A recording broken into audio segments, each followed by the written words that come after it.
Now this is differential GPS. This is a differential GPS beacon. Were you one of the armed guards that served on ships during World War II? Yes, I was on the Cuba Victory. And tell us a little bit about what the armed guards actually did. Well, the armed guard in the beginning was a volunteer group, and then after they just picked you out. It was mostly young men with good eyes and good teeth and good physical condition. Well, I can understand the eyes because you got to see the enemy to shoot at them. Was it good teeth just to show that you were healthy? Yeah, they well, these ships didn't have a doctor and that, so if there was any big dental work or that, they would have to wait until you got to a big naval facility. Very good. Do you know if from your ship any of the kamikazes were shot down? Well, this you don't know. Everybody is firing, and so whoever is the admiral gets credit.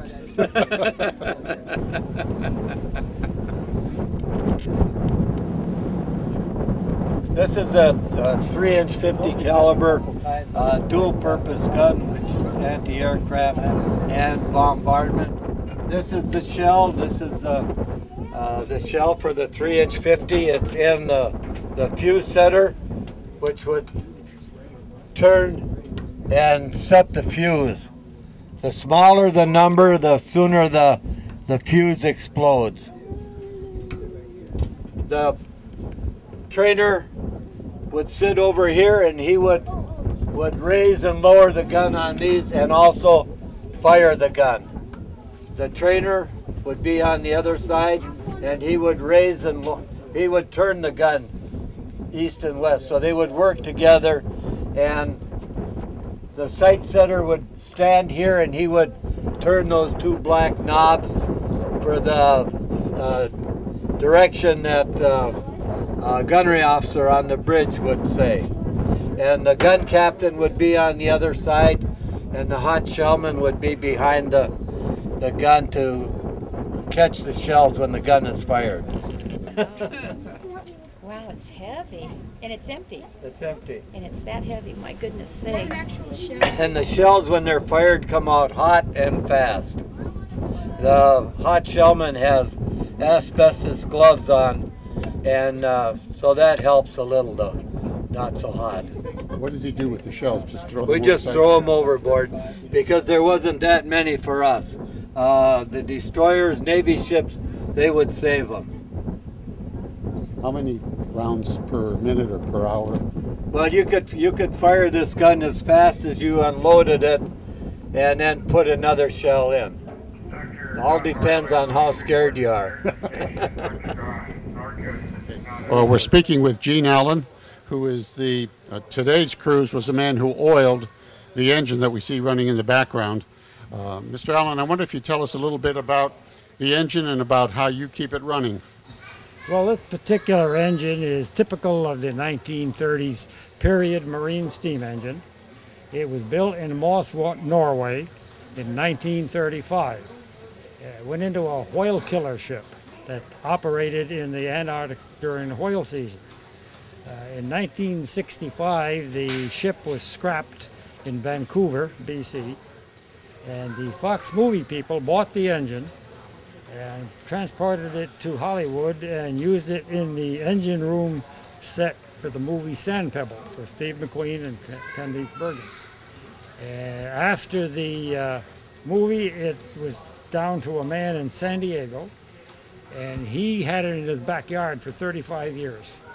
He then donated it to the ship, and another man and I restored the engine, put on an electric drive so that we could show the engine off how one of these engines actually operates. And it's a typical, what's called triple expansion marine steam engine. The steam is expanded 3 times before it's exhausted out of the engine with 900 horsepower.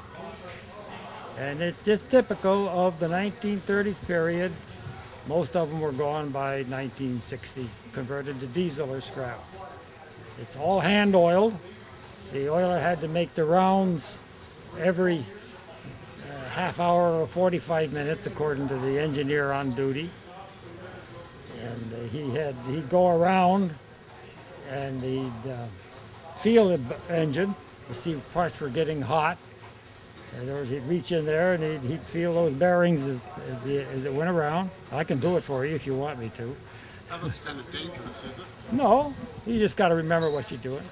You keep the camera. I can show you how it's done. Yeah, if you would, we'd appreciate that.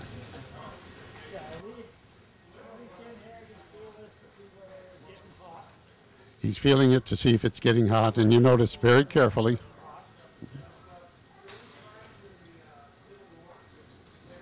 And even reaching down. If he had nice clean oil on his fingers, he knew everything was all right. If he got dirty oil and the thing felt hot, he knew it was time to do something.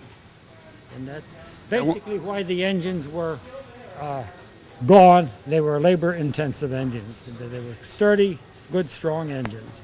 But they were labor-intensive, so they were finally phased out by diesels.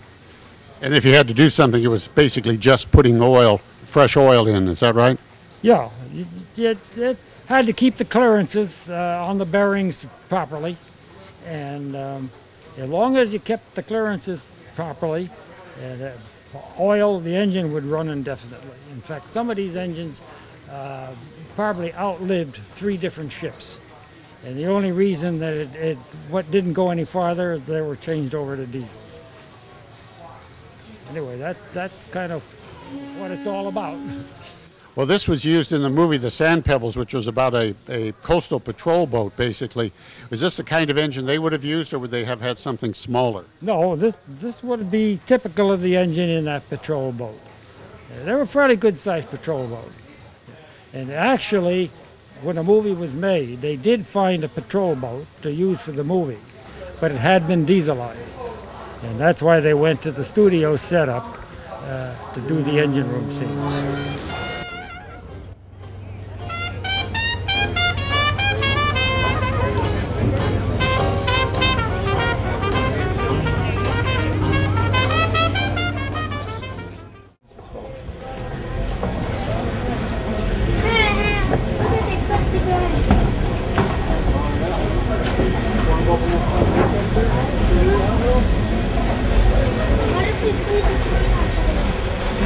Well, I'm sitting on a Mark 37 torpedo that's a Cold War weapon, but torpedoes have been around since 1860s. Robert Whitehead invented them. In their original incarnation, they were spindly, riveted Victorian monsters. They looked as evil as their function, and they were lucky to go half a mile. By the turn of the century, they had become such a threat that a new class of ship was invented, the torpedo boat, and this forced navies to back off with long-range gunnery. Also inspired the dreadnoughts, the all-big gun principle of the ship, because you had to stay out of range of torpedoes. In fact, they were so dangerous that an entire class of ship was developed to counter the torpedo boat destroyer.